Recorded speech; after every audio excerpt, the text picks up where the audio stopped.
तो दोस्तों रंगा सियार लंगूर को जंगल के अंदर चंदन का पेड़ दिखाता है और कहता है कि इस पे रहेगा तो खुशबू आएगी। लंगूर भी अपना सारा सामान लेकर पेड़ के ऊपर चढ़ जाता है, लेकिन वो नहीं जानता था कि चंदन के पेड़ के साथ जहरीले नाग उसको फ्री में मिलेंगे। भारत के अंदर भी यही सब हो रहा है। पाताल लोक नाम की एक वेब सीरीज दिखाई जा रही है लोगों का चंदन का पेड़ बोलकर, और भारत का युवा उसे देख भी रहा है बिना उन सांपों की परवाह किए जो उसमें जहर भर रहे हैं, और जिस जहर का नाम है हिंदू फोबिया। क्या दिखाया जा रहा है, क्यों दिखाया जा रहा है, सब बताएंगे आपको इस वीडियो में। बने रहिए हमारे साथ, देखते रहिए आज की ताज़ा खबर।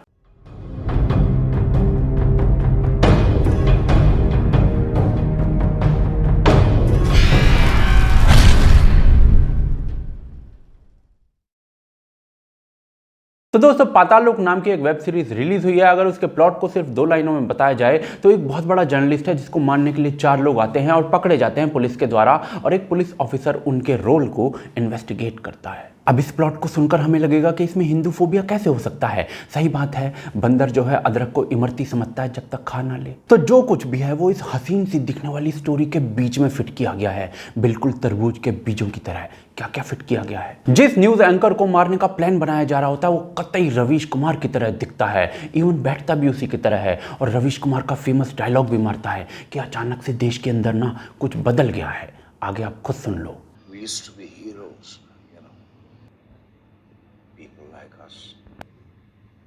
Something about this country changed. Now we get trolled, killed, fired. अब इन भाई साहब को मारने के लिए ना 4 हत्यारे आते हैं। चारों हत्यारों की एक दर्दनाक बैकग्राउंड स्टोरी दिखाई गई है, बिल्कुल बरखा दत्त के गरीब हेडमास्टर के बेटे की तरह, या फिर पुलवामा आतंकी की आर्मी के द्वारा पिटाई की तरह। इन्हीं चारों हत्यारों में से एक को मुस्लिम कम्युनिटी से दिखाया गया है जो कि बाद में चोर बन जाता है। क्यों बन जाता है? क्योंकि उसके भाई को एक ट्रेन में राम भक्तों की एक भीड़ जो होती है वो मार देती है। क्यों मार देती है? बीफ खाने के शक में। स्क्रीनशॉट से आप सीन का जो परोसा हुआ बथुआ है उसका अंदाजा लगा सकते हैं, लेकिन यदि आपको सीन ही देखना है, अदरक की चाटनी है, तो आप देख लीजिए।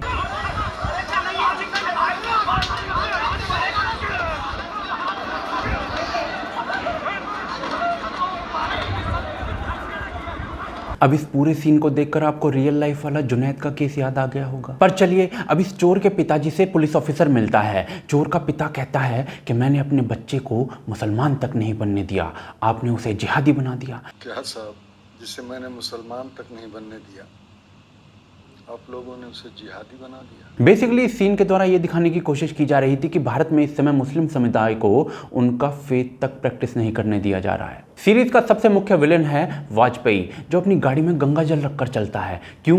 क्योंकि दलितों के साथ मिलना होता है और मिलने के बाद वो गंगा जल से नहाता है। और ये सीन रियल लाइफ में लिया गया प्रतीत होता है योगी आदित्यनाथ के द्वारा दलितों को साबुन बंटवाने की खबर से। अब इस सीन के अंदर एक व्यक्ति जो है वो नॉनवेज खा रहा है, वो भी पुजारी जी द्वारा बनाया गया, और वो भी एक ऐसी देवी के सामने जो गाय पर बैठी हुई है। आगे एक सीन में एक मुस्लिम लड़का और एक हिंदू लड़की जो होते हैं वो आंखें लड़ा रहे होते हैं। लड़की की माँ जो होती है वो मुस्लिम लड़के को घूर कर देखती है और इस लव जिहाद का विरोध करती है। इसके बाद वो मुस्लिम लड़का अपना खाने का डब्बा खोल लेता है कुछ खाने के लिए, और उसमें नॉनवेज होता है। लड़की की माँ जो होती है वो उल्टी कर देती है उसे देखकर। लड़का उसे पानी पिलाने पहुंचता है, लेकिन लड़की की माँ को उसके हाथ से पानी भी पीना मंजूर नहीं है। और इसी के साथ आ जाती है एक भीड़, मंदिर वहीं बनाएंगे चिल्लाती हुई, और इस युवा को, मुस्लिम युवा को बीफ के इल्ज़ाम में मार डालती है। यानी कि हिंदू समाज से सब जुड़ी हुई चीज़ें वो नेगेटिव दिखाई गई हैं। अब इस चप्पल की ना दूसरी साइड भी देख लेते हैं। पूरे पुलिस डिपार्टमेंट के अंदर एक ही ईमानदार और पोलाइट पुलिस ऑफिसर है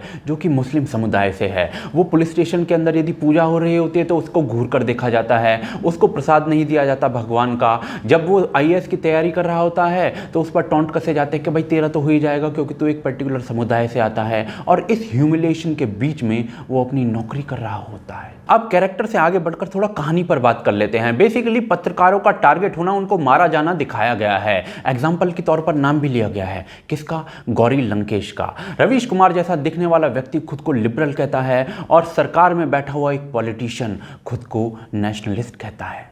बाकी आप खुद समझदार हैं। अब पुलिस डिपार्टमेंट की एक गलती की वजह से जो पूरा केस है वो सीबीआई को शिफ्ट हो जाता है। सीबीआई इस पूरे मुद्दे को एक नया रंग दे देती है, झूठा रंग दे देती है कि ये चारों लोग जो हैं वो पाकिस्तान से आए हैं, ये आईएसआई के बंदे हैं और भारत में आकर ये बाटला हाउस में रुके थे। यानी इशारों में बाटला हाउस इनकाउंटर को फेक कह दिया गया और साथ में ये कह दिया गया कि भाई भारत जो है ना वो बिना बात के पाकिस्तान का नाम लेता रहता है आतंकवादी गतिविधियों में। अब सबसे इंपॉर्टेंट पॉइंट, मुस्लिम समुदाय का जो पुलिस ऑफिसर होता है उससे पूछा जाता है कि भाई क्या भारत का मुसलमान जो है वो खुद को थ्रेटन महसूस कर रहा है, तो वो कहता है जी हाँ, भारत का मुसलमान खुद को सुरक्षित महसूस नहीं कर रहा है। अब भाई सवाल ये आ जाता है कि क्या ये सब दिखाने की जरूरत थी? तो मेन प्लॉट जो है वो कहानी का उसको देखकर तो नहीं लगता कि सब दिखाने की जरूरत थी, लेकिन अब डायरेक्टर के दिमाग में क्या चल रहा था या फिर 4 पैग मारकर लिख दी कहानी वो हमें नहीं पता। पर भाई सवाल तो ये भी आ जाता है कि क्या जो दिखाया गया है वो सच भी है या नहीं, या सिर्फ प्रोपेगेंडा के नाम पर तोते को ज्योतिष बनाकर बिठा दिया गया है। तो भाई रवीश कुमार का डायलॉग लेकर यह दिखाया गया कि अचानक से देश में कुछ बदल रहा है और गौरी लंकेश का नाम लेकर यह दिखाया गया है कि जर्नलिस्ट मारे गए हैं, लेकिन स्क्रीन पर आपके सामने सच दिखाई दे रहा है कि 26 साल की लिस्ट है, सबसे ज्यादा जर्नलिस्ट जो है मारे गए हैं 1997, 2008, 2013 और 2017 में। लास्ट वाले को छोड़कर हर बार जो है वो कांग्रेस या उनके समर्थन की सरकार रही है। हाँ, हल्ला जो है वो लास्ट बार यानी 2017 के इंसिडेंट पर ज्यादा है और कोशिश ये की जा रही है कि भाई इससे पहले तो ये सब होता ही नहीं था। गंगा जल से नहाने को योगी आदित्यनाथ के दलित समुदाय के लोगों को साबुन बांटने से जोड़ा गया प्रतीत होता है, लेकिन योगी आदित्यनाथ की दलित बस्ती में वो जो मीटिंग थी वो एनहेपेटाइटिस नाम की जो बीमारी है उसके ऊपर थी, जिसका मेन कारण होता है गंदगी और जिससे हजारों बच्चे हर साल उत्तर प्रदेश के अंदर मारे जाते हैं। जो साबुन बांटना था वो गंदगी से बचने के खिलाफ एक प्रचार भर था और यूपी के अंदर एनहेपेटाइटिस नाम की इस बीमारी के केसेस अचानक से कम हो जाना और गोरखनाथ मंदिर का जो मुख्य पुजारी है उसका दलित होना इस बात का सबूत है। बाटला हाउस का सच जो है वो तो कोर्ट भी मान चुकी है। अब दूसरी तरफ जो है बीफ खाने वाला जो सीन था जिसके ऊपर लिंच कर दिया गया वो लिया गया प्रतीत होता है जुनैद के केस से रियल लाइफ में, जिसका सच जो है कोर्ट में साबित हो चुका है कि 2 लोगों के बीच में सीट के ऊपर लड़ाई हुई थी, रिलीजियस एंगल कोई था ही नहीं। दूसरी तरफ इस प्रकार के लिंचिंग वाले सीन दिखाने के बाद इस वेब सीरीज में एक मुस्लिम समुदाय का पुलिस ऑफिसर ये कहता है कि भाई मुस्लिम समुदाय देश के अंदर सुरक्षित नहीं है, लेकिन रियल लाइफ में भी इसी प्रकार के लिंचिंग के डेटा को दिखाकर यह कहा जाता है कि मुस्लिम समुदाय सुरक्षित नहीं है, वो भी इस प्रकार की हेडलाइंस के साथ, वो भी पूरी दुनिया में। लेकिन लिंचिंग्स का ये डेटा जो है जिस मीडिया हाउस ने बनाया था भारत के मुस्लिम समुदाय को डराने के लिए और भारत को बदनाम करने के लिए, वो इस डेटा को डिलीट कर चुके हैं 2019 के इलेक्शंस ओवर होते ही, ये कहते हुए कि डेटा जो है वो फॉल्टी है। ये सबूत है उनका ट्वीट और बाकी सबूत जो है वो डिस्क्रिप्शन में दे रहा हूँ, तल्लीन होकर पढ़िएगा। यानी जो कुछ भी इस वेब सीरीज में दिखाया गया वो बेसिकली एक झूठा प्रोपेगेंडा था, लेकिन क्यों? क्योंकि ये एक वेल डिफाइंड इकोसिस्टम का हिस्सा है जिसमें वकील, जज, लेखक, विद्वान, प्रोफेसर, समाजसेवी, कवि, कलाकार सब आते हैं, वेल फंडेड होते हैं। अन्यथा एक 16 साल की लड़की जो तमिलनाडु की एक फ्लाइट में बीजेपी लीडर के ऊपर चिल्ला देती है, उसको बचाने के लिए 16 वकील नहीं आते, आम आदमी को ये फैसिलिटी उपलब्ध नहीं है। और इस सारे प्रोपेगेंडा को दिखाने का रीजन होता है 2 समुदायों के बीच में हेट फैलाना, ताकि वो दोनों आपस में लड़ते रहें और जिनकी रोटियां 70 सालों से सेकी जा रही हैं वो सेकते रहें। पर क्या इस प्रकार की कोई वेब सीरीज पहली बार बन रही है? जी नहीं। नेटफ्लिक्स के अंदर सीरीज है लीला, जिसके अंदर 2050 का भारत दिखाया गया है, जिसके अंदर हिंदुत्ववादी सरकार के अंडर मुस्लिम समुदाय के लोगों को पीने के पानी पर भी टैक्स देना पड़ रहा है। और दूसरी तरफ अनुराग कश्यप की घूल, जिसके अंदर हिंदुत्ववादी सरकार है फ्यूचर में और वो मुस्लिम समुदाय के लोगों को एक एक करके चुन चुन कर मार रही है। इसके ऊपर भी हमने एक्सपोजिव वीडियो बनाया था जिसका लिंक डिस्क्रिप्शन में दे रहा हूं। लेकिन ये जो सब सारा प्रोपेगेंडा नहीं सिर्फ आज का नहीं है, बहुत पुराना है। 70s और 80s में बनने वाली फिल्मों में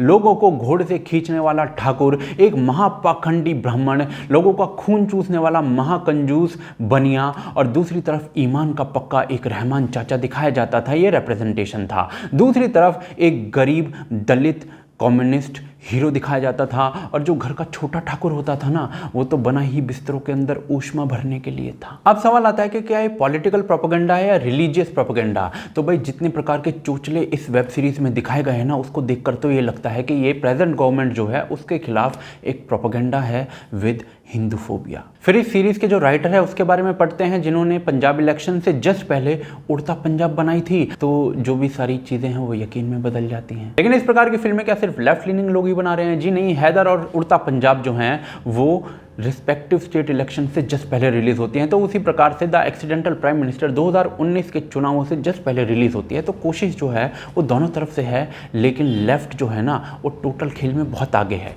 कैसे? क्योंकि they are coming with web series एक के बाद एक, जिसमें सारा प्रोपेगेंडा होता है बीच बीच में और पता भी नहीं चलता कि क्या चल रहा है। जिसे सबसे ज़्यादा कंज्यूम कौन करता है? भारत का यूथ। कंबल ओढ़कर, उल्टा लेटकर, फ़ोन हाथ में रखकर पूरी रात एक वेब सीरीज देखने पर निकाल देता है वो, और उसे पता भी नहीं चलता कि वो इजी टारगेट बन रहा है। तो क्या आप किसी वेब सीरीज में समाज की सच्चाई भी नहीं दिखा सकते? जी नहीं, आप सच्चाई दिखाइए, बिल्कुल दिखाइए, लेकिन प्रोपेगेंडा मत दिखाइए जिसको आप जर्नलाइज करके दिखा रहे हैं, वो भी बिना किसी फैक्ट्स और फिगर्स के। लेकिन एक्चुअल सिचुएशन क्या है? ना सारे हिंदू बुरे हैं, ना सारे मुसलमान। द वर्ल्ड इज ग्रे और हर कम्युनिटी में विक्टिम्स हैं। लेकिन ये इस दुनिया की बात है, पर पाताल लोक में सिर्फ एक ही कम्युनिटी को बुरा दिखाया गया है। क्या इलाज है इस सब का? तो भाई इस पर्टिकुलर कंटेंट को देखने वाले 89% लोग जो हैं वो 35 साल से कम उम्र के होंगे। अगर ये लोग जो हैं देखना छोड़ दें तो इस प्रकार के शोज बनाने वालों को कुछ अकल ठिकाने आ सकती है। बाकी भाई कंबल में उल्टे लेटकर पूरी रात सीरीज देखने से ना पूरे भी नहीं पड़ते।